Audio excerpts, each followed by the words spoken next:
beginning, there was nothing.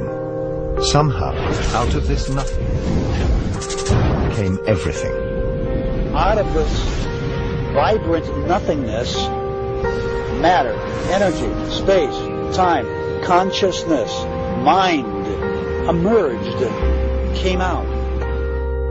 How is it that something as unconscious as the matter of the brain can ever give rise to something as immaterial as an experience? If you want to see fear in a quantum physicist's eyes, just mention the words, the measurement problem. The measurement problem is this: an atom only appears in a particular place if you measure it. In other words, an atom is spread out all over the place until a conscious observer decides to look at it. So the act of measurement or observation creates the entire universe. Only conscious beings can be observers, then we're intimately hooked into the very existence of reality. Without us, there would just be this expanding superposition of possibilities with nothing definite ever actually happening. Out of millions and millions of blobs of energy and light, photons and electrons, they make up this imaginary three-dimensional solid world, which doesn't exist at all according to relativity or quantum mechanics. Anytime we attempt to look at particles beyond a certain level, the very act of observation changes things. And in addition, the more you look at individual particles, the more you realize that there is no such thing as one electron. An electron, or any elementary particle, exists only in relationship to other things, like other particles or the universe at large. This means that deeply enough, when you dive down into the nature of matter, everything we know about the everyday world dissolves. There are no objects anymore. There are only relationships. There's no locality anymore. There's no time anymore. The more you look at something in detail, in what we think of as solid matter, the less and less solid it begins to look. The only realities we know are the ones our brain manufactures. Our brain receives millions of signals every minute, and we organize them into holograms, which we project outside ourselves and call reality. Well, if the brain cortex, if it is also a hologram, then it's a three-dimensional hologram. If two-dimensional holograms reconstruct three-dimensional images, then, ergo, it follows that three-dimensional holograms reconstruct four-dimensional images. A hologram is a metaphor. It is how you take n dimensions of information and you bring them down into n-1 dimensions. It's a way of relating the paradoxes that we find in how to make a leap from this concept to that concept. The conceptual pigeonholes we use, words, to describe reality, are phenomena inside our head. They're not out there.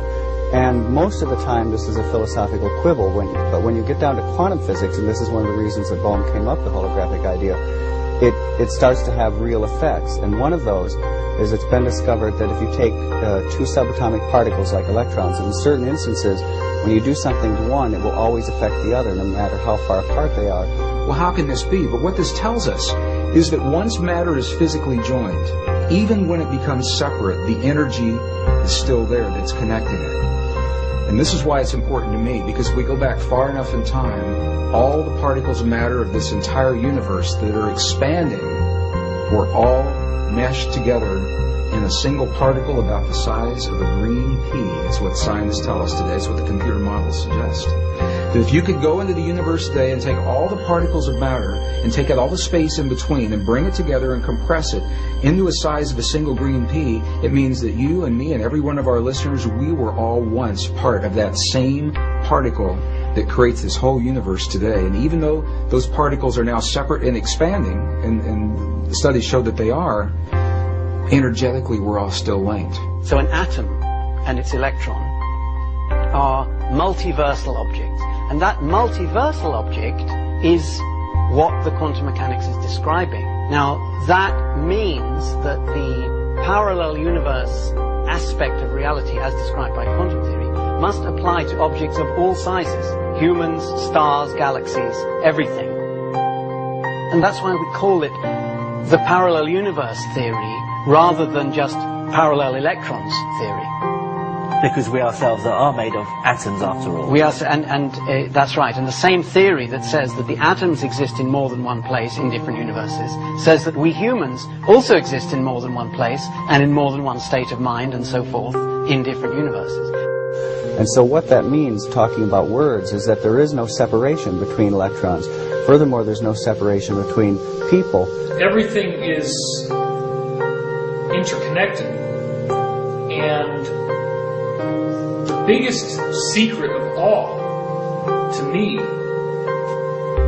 is the extent to which individuality is an illusion. Illusion comes from how our minds perceive. My illusion comes from my mind. Your illusion comes from your mind. Do not need to search anywhere else for the source of illusion. Wherever we search externally, we cannot find the source of illusion because your illusions come from within your mind. The big thing we're talking about here is a new way of thinking about this thing we call the person, the self, the beingness, the I. And as we begin to modify what we mean by that, we could begin to see and touch upon this infinite realm that I'm speaking about. Infinities are part of the boundary of your existence. That is, viewed from this perspective, everything can be divided to infinity. If you've ever wondered why nuclear power is 1,000,000 times more powerful than chemical energy, it's because chemical energy results from the manipulation of atoms in a molecule. Nuclear energy results from the manipulation of nucleons in a nucleus. The super-unified scale, 1,000, million times smaller, is virtually infinite in its dynamism. If you're seeking the infinite, what instruments do you have to seek the infinite? Only sense organs, isn't it? So through your sense organs, if you're seeking the infinite, it is like wanting to go to moon with a bullock cart. Isn't it so? That is the plight of humanity right now. With a limited perception, they're trying to grasp that which is beyond. So we try to perceive at the ultimate level of reality, and we search for any kind of method. For example, new technology, atomic power, etc. But search as we might, we cannot perceive the ultimate level of reality using these mechanisms. The ultimate level of reality is fundamentally empty. We cannot find and not observable using these scientific methods.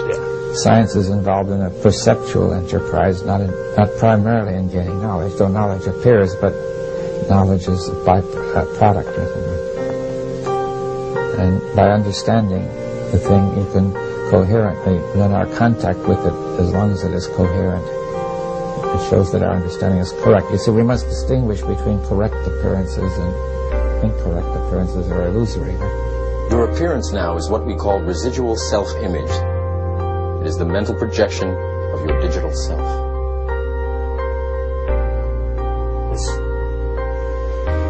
This isn't real. What is real?